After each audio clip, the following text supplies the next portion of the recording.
नमस्कार ओडिशा प्रत्येक दिनर मुख्य खबर गुड़ी को 10 धाड़ी मध्य जानिबा पई चैनल को सब्सक्राइब करी लाइक करी दियंतु एवं आपण केउ स्थान रो भिडियोटी को देखुचंती कमेंट सेक्शन रे निश्चय जणांतु। प्रथम खबरटी रही स्कूल छुट्टी घोषणा कले जिलापाल आंचलिक पाणीपाग विज्ञान केन्द्र भुवनेश्वर आकलन अनुसार शनिवार 24 घंटा मध्य प्रबल वर्षा हेबा नै 21 जिला पई सतर्क सूचना जारी करा जायछि। तेबे लघुचाप प्रभाव रे आज मयूरभंज जिले में प्रबल अति प्रबल वर्षा हेबार संभावना रही। एहाकु दृष्टि रे रखी मयूरभंज जिलापाल आज जिलार समस्त स्कूल छुट्टी घोषणा करिसेंती। घूर्णिबलय प्रभाव में दक्षिण पूर्व बांग्लादेश एवं यार निकटवर्ती अंचल में एक लघुचाप क्षेत्र सृष्टि होईछि। यह पश्चिम उत्तर दिगरु दक्षिण उत्तर दक्षिण दिगरे अग्रसर हेबा सहित अवपात परिणत होई पश्चिम बंग एवं बांग्लादेश उपकूल छुईब। परवर्ती खबर रही भुवनेश्वर विमान बंदररू जबत हैला 20 केजी सुना। मुंबईरू आसुथिबा इंडिगो विमानरू सुना जबत करिछि सीटीजीएसटी। एही मामलारे किछि व्यवसायी को पचरा उचरा करुछि सीटीजीएसटी। 20 केजी सुनारू 16 केजी सुनार हिसाब आपाता ठीक थिबा बेले 4 केजी सुनार हिसाब मेल खाउ नाही। संपृक्त व्यवसायी को डाकी पचरा उचरा करा जाउछि। जांच परे किछि व्यवसायी को नोटिस करथिले। एनै एबे भी तदंत जारी रहिछि। पार्वण ऋतु थिबारु व्यवसायी अधिक सुना व्यवसाय पय आणुछंती। यह सुना राजस्थान रु आसीथिबा बेले तदंत जारी रहिथिबा सीटीजीएसटी सूत्ररु जणा पड़ी। परवर्ती खबर रहिछि स्वामी को कला रंग जोगु घरु पळाइले पत्नी। उत्तर प्रदेश रो झांसी रे जणे दंपति को नै एक अजब मामला सामना को आसीछि। एठारे जणे महिला निज स्वामी सह रहिबाकू मना करिसेंती कारण स्वामी को कला रंग तांकर आदौ पसंद नुहे। मामलाटी थाना रे पहुंची। लाचुरा थाना अधीनस्थ एक गाँवर उक्त महिला हठात घर केउआड़े चली जावा परे घटनाटी सामना को आसिला। स्वामी तांको अनेक खोजाखोजी करी पाइले नहीं। 7 दिन पर पुलिस महिला को खोजी बाहर कला किंतु स्वामी सहित रहिबाकू से पुलिस को सीधा सीधा मना करदेले। कारण पचारिबारु कहिले स्वामी कला रंग जोगु तांको सह न रहिबाकू से निष्पत्ति नैछंती। परवर्ती खबर रही महिला परे छात्र छात्री बड़ सुजोग। राज्य रे कोण अनुकोण रे भी बढ़ी चली सुभद्रा पाई उत्साह। राज्य में 45 लाख आवेदनकारी पंजीकरण करिसेंती।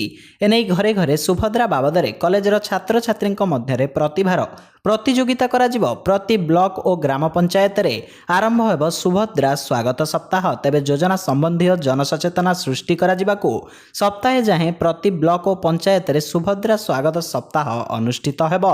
एही योजना को सुदूर प्रसारी करबा निमंते घरे घरे सुभद्रा विषय वस्तु उपरे राज्यर विभिन्न महाविद्यालयर छात्र छात्री मध्य चित्रांकन प्रबंध वक्तृता रंगोली और फोटोग्राफी आदि प्रतियोगिता अनुष्ठित हेब। परवर्ती खबर रही बढ़िला सुना दर। जदि आपण सुना एवं रूपा किनिबार प्लान करुछंती तेबे आज आपनकु पूर्व अपेक्षा अधिक टंका खर्च करने को पड़िबो। अर्थात सुना दर वृद्धि पाइछि। फ्यूचर बाजार रे सुना और रूपा मूल्य रे वृद्धि होइछि।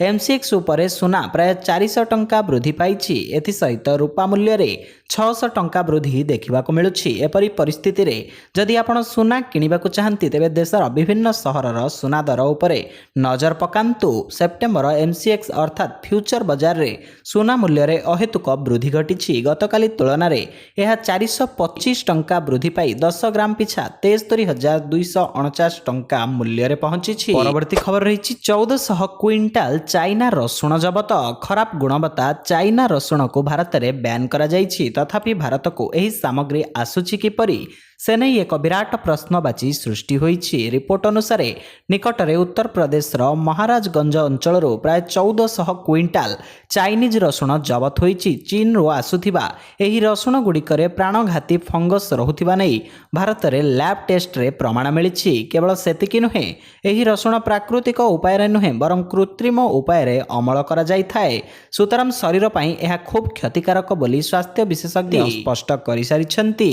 तबे स्वास्थ्य यार सांघातिक कुप्रभाव पड़ुथिबारु भारत सरकार यहाको देश में बैन करिसेंती। परवर्ती खबर रही रत्न भंडार जांच पाई नीति निर्घंट। आसंता 18 तारिख रत्न भंडार जांच पाई नीति निर्घंट।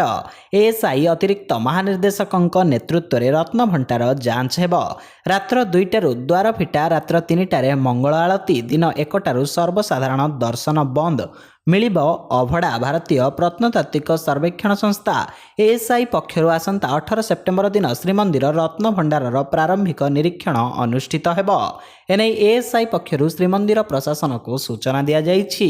राज्य सरकारक अनुमोदन पर एही प्रारंभिक निरीक्षण एवं वैषयिक जांच अनुष्ठित हेब। एएसआई अतिरिक्त महानिर्देशक नेतृत्व में निरीक्षण कराजिबो बोली सूचना प्रदान करा जाइछि। परवर्ती खबर रही धार्मिक अनुष्ठान परिधि मध्य मद दोकान मना। राज्य सरकार अबकारी नीति रे केतक परिवर्तन करिसेंती। ताहा अनुसार पुरी बेलाभूमि रे आउ मद दोकान खोलिबाको अनुमति दिया जिवो नाही। ठीक सेहीपरि पुरी बेलाभूमि सह पुरी पौरांचल रे मद क्याबिन निषिद्ध। सामाजिक धार्मिक सांस्कृतिक दिग को देखि अबकारी नीति रे एभली परिवर्तन करा जाइथिबा कुहा जाउछि।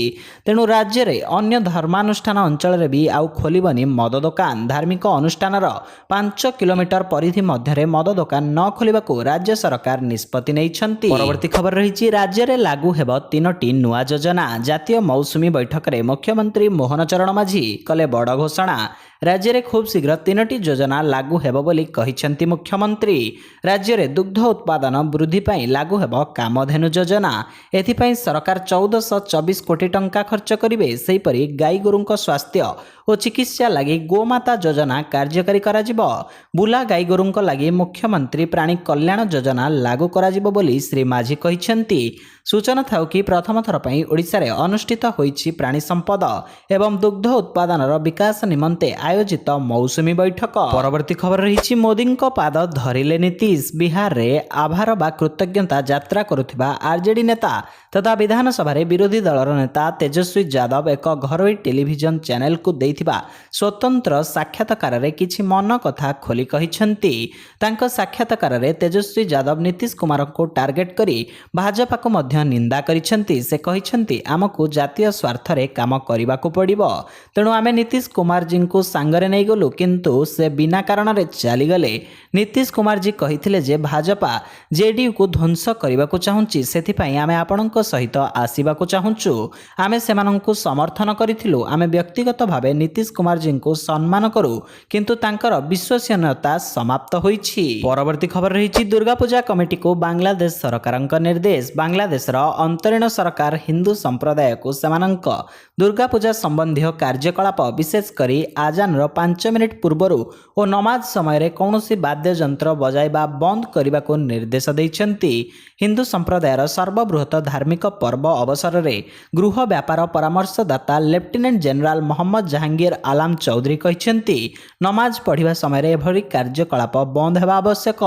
बांग्लादेश अंतरीण सरकार मुख्य मोहम्मद यूनुस एही पदक्षेप को समर्थन करिसेंती। गृह परामर्शदाता कहिसेंती जे पूजा कमिटी गुडी को आजान और नमाज समय रे वाद्ययंत्र एवं साउंड सिस्टम बंद रखिबाको पड़िबो। परवर्ती खबर रही भुवनेश्वर रु मिलिला झुलंता मृतदेह। भवानीपाटना रु होइथिला अपहरण आ भुवनेश्वर रे एक अपार्टमेंट रो आउट हाउस रु मिलिला मृतदेह।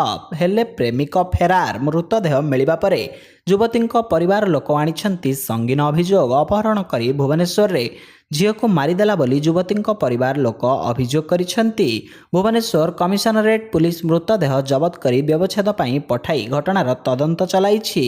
कोरापुट दामनजोड़ी थाना माथालपुट गाँव ज्योतिरेखा परिड़ा एमसीए पास करिछंती। तांको भल पाउथिले गंजाम जिला बेलगुंठा बणतुंब गाँव प्रिय रंजन पात्र। उभयंक भल पाइबा दीर्घ दिनर किंतु एथिरे परिवार लोके राजी नथिले। परवर्ती खबर रही गणेशं को पिंधाइथिले सुना चेन। गणेश पूजा सारा देश में धूमधाम रे पालन होइछि। लोक माने गणेशं को अश्रुल आखिरे विदाय देइछंती। एही अवसर रे अनेक लोक भगवान गणेशं को सुना और रूपा अलंकार रे सज्जित करिथांती किंतु अनेक थर लोक माने विसर्जन समय रे भगवान को पिंधाइथिबा अलंकार काढ़िबा को भूली जांती। बेंगालुरु रो एक परिवार सह एपरि घटिछि। सेमाने प्रभु को एक सुना चेन पिंधाइथिले किंतु विसर्जन समय रे याको काढ़िबा को भूली जाइथिले। गणेश मेढ पानी रे पकाइबा परे परिवार लोके दीर्घ 10 घंटा पानी भितरे खोजिथिले। परवर्ती खबर रही मंत्री कहिसेंती अक्टोबर 5 सुधा सरिबो सबु काम। अक्टोबर 5 तारिख सुधा द्वैतनगरी समेत राज्यर सबु सहर रे सरिबो रास्ता मरामती काम। पार्वण को दृष्टि रखी राज्य रे प्रथम थर लगी द्वैतनगरी पई बसिथिबा स्वतंत्र बैठक परे एही सूचना दैछंती पूर्त मंत्री पृथ्वीराज हरिचंदन। एथिसह जलबंदी समस्या दूर पई विभागीय अधिकारी को निर्देश दैछंती पूर्त मंत्री पृथ्वीराज हरिचंदन कहिछंती पूर्वरु केबे भुवनेश्वर कटक रास्ता मरामती नहीं समन्वय बैठक बसी नथिला। आम सरकार आसिबा परे प्रथम थर समन्वय बैठक ବୈଠକ ବସିଛି। ଆଗକୁ ଏ ଧାରା ଜାରି ରହିବ ଓ ରାସ୍ତାଘାଟ ସ୍ଥିତି ନେଇ ସମୀକ୍ଷା କରାଯିବ। ପାର୍ବଣ ପରେ ଟ୍ରାଫିକ ସମସ୍ୟାର ସ୍ଥାୟୀ ପ୍ରତିକାର ପାଇଁ ବୈଠକ ବସିବ। ପରବର୍ତ୍ତୀ ଖବର ରହିଛି ଅରବିନ୍ଦ କେଜରିୱାଲଙ୍କୁ ମିଳିଲା ଜାମିନ। ଦିଲ୍ଲୀ ଅବକାରୀ ଦୁର୍ନୀତି ମାମଲାରେ ଅରବିନ୍ଦ କେଜରିୱାଲଙ୍କୁ ମିଳିଛି ଜାମିନ। 6 ମାସ ପରେ ଦିଲ୍ଲୀ ମୁଖ୍ୟମନ୍ତ୍ରୀ ଅରବିନ୍ଦ କେଜରିୱାଲଙ୍କୁ ମିଳିଲା ଜାମିନ। ସିବିଆଇ ପଞ୍ଜୀକୃତ ମାମଲାରେ ସୁପ୍ରିମକୋର୍ଟରୁ ସର୍ତ୍ତମୂଳକ ଜାମିନ ମିଳିଛି। ଶୁକ୍ରବାର 2ଟି ଆବେଦନ ଉପରେ ସୁପ୍ରିମକୋର୍ଟ ରାୟ ଦେଇଛନ୍ତି। ଦ୍ୱିତୀୟ ଆବେଦନ ଉପରେ ବିଚାର କରି ସୁପ୍ରିମକୋର୍ଟ କେଜରିୱାଲଙ୍କୁ ଜାମିନ ପ୍ରଦାନ କରିଛନ୍ତି। ତେବେ ଜାମିନ ପ୍ରଦାନ ବେଳେ ସୁପ୍ରିମକୋର୍ଟ ମଧ୍ୟ କିଛି ସର୍ତ୍ତ ରଖିଛନ୍ତି। ଜାମିନ ପାଇଁ ସମାନ ସର୍ତ୍ତ ସେମାନଙ୍କ ପାଇଁ ପ୍ରଯୁଜ୍ୟ ହେବ ଯାହା ଇଡି ମାମଲାରେ ଜାମିନ ପ୍ରଦାନ କରିବା ସମୟରେ ଲାଗୁ କରାଯାଇଥିଲା। ଜେଲରୁ ବାହାରିବା ପରେ କେଜରିୱାଲ କୌଣସି ଫାଇଲରେ ଦସ୍ତଖତ କରିପାରିବେ ନାହିଁ। ଏହା ସହିତ ସିଏମଓକୁ ଯିବା ଉପରେ ମଧ୍ୟ ପ୍ରତିବନ୍ଧକ ରହିବ। ଏଥିସହିତ ଚ୍ୟାନେଲରେ ନୂଆ ଥିଲେ ଆପଣଙ୍କ ଭଲ ପାଇବା ସଦୃଶ ଭିଡ଼ିଓକୁ ଗୋଟେ ଲାଇକ୍ କରି ଚ୍ୟାନେଲକୁ ସବସ୍କ୍ରାଇବ୍ କରିଦିଅନ୍ତୁ। ଜୟ ଜଗନ୍ନାଥ।